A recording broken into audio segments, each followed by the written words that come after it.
इसके लिए मैंने एक प्लेट ले ली है। अब मैं 1 चम्मच सफ़ेद ज़ीरा लिया है मैंने 1 टेबल स्पून, और 1.5 टेबल स्पून के करीब मैं इसमें कुटा हुआ धनिया ले रही हूँ। धनिया मैं अमूमन कूट के रख लेती हूँ, तो 1.5 टेबल स्पून के करीब मैंने धनिया ले लिया है इसमें। तो मैं हूँ हबीबा और वेलकम करती हूँ आपको अपने चैनल मेरे घर के पकवान में। मेरी वीडियो को एंड तक ज़रूर देखिएगा। अगर अच्छी लगे तो लाइक कर दीजिएगा। तो आज मैं हरी मिर्चों में भरने वाला मसाला की रेसिपी लाई हूँ। तो मैंने अब इसमें 2 पिंच से थोड़ा सा ज़्यादा टार्टरिक ले लिया है। स्ट्रिक एसिड कहते हैं, जो टार्टरी भी कहते हैं इसे।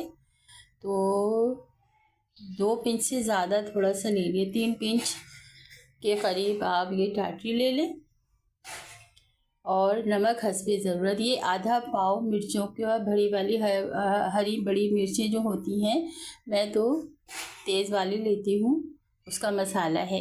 अब ये फ्राइंग पैन मैंने चूल्हे पे चढ़ा दिया है। बारी बारी मसाला भून लूँगी। पहले ज़ीरे को भून लेती हूँ मैं अलग, क्योंकि ये भूनकर ही, और ये बड़ा मज़ेदार मसाला होता है। आप इसे इसी क्वांटिटी में सेव कर लें, बना के रख लें। जैसे अचानक ही कोई दाल चावल बना है तो मिर्चें तल लें फ़ौरन। मैं तो बना के रख लेती हूँ ये सारा मसाला, बहुत सारा बना के रख लेती हूँ, ताकि मुझे परेशानी नहीं होती। जब ख़त्म हो जाता तो और बना के रख लेती हूँ मैं। तो ये ज़ीरा भून रही हूँ, सफ़ेद ज़ीरा। इसमें जलाना नहीं है, बस हल्की आंच पर फ्लेम को हल्का रखना है। इस तरह से ज़ीरा भूनना है कि खुशबू आने लग जाए, इसके अंदर जले नहीं। जब ये ज़ीरा उछलने लग जाता है तो समझ लें भून गया है ये। तो अब मैंने ज़ीरा भून कर निकाल लिया है। अब इसी पैन में मैं दोबारा कुटा हुआ धनिया, जो मैं अमूमन धनिया कूट के रख लेती हूँ, कच्चा धनिया है ये, तो इसको भून लेते हैं। अब ये धनिया मैं इसी में डालकर सारा ये भून लूँगी अच्छी तरह से।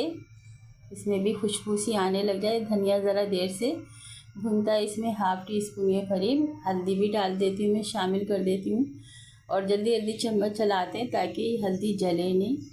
ये धनिया के साथ मैंने हल्दी भी भून ली है इसके साथ में, और बड़ी अच्छी भून जाती है जब हल्दी, तो इसकी खुशबू स्मेल बड़ी अच्छी आती है।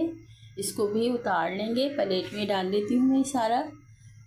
और ½ टेबल स्पून, मैं इसको टेबल स्पून कह रही हूँ, इसी साइज़ का चम्मच आपके घर में जो भी हो वो ले लें। ½ टेबल स्पून के करीब मैंने कुटी हुई कच्ची सौंफ लेना है। इसमें कच्ची सौंफ को नहीं भूनना, क्योंकि उसका खुशबू चेंज हो जाती है। अब सारे मसाले को मैंने मिक्स कर दिया है, और इसको आप इसी क्वांटिटी में जब भर कर बना के रख लें। मुझे अपनी दुआओं में याद रखिएगा और अपना ढेर सारा ख्याल रखिएगा। अल्लाह हाफिज़। मिलते हैं एक नई रेसिपी के साथ। जब तक के लिए अल्लाह हाफिज़।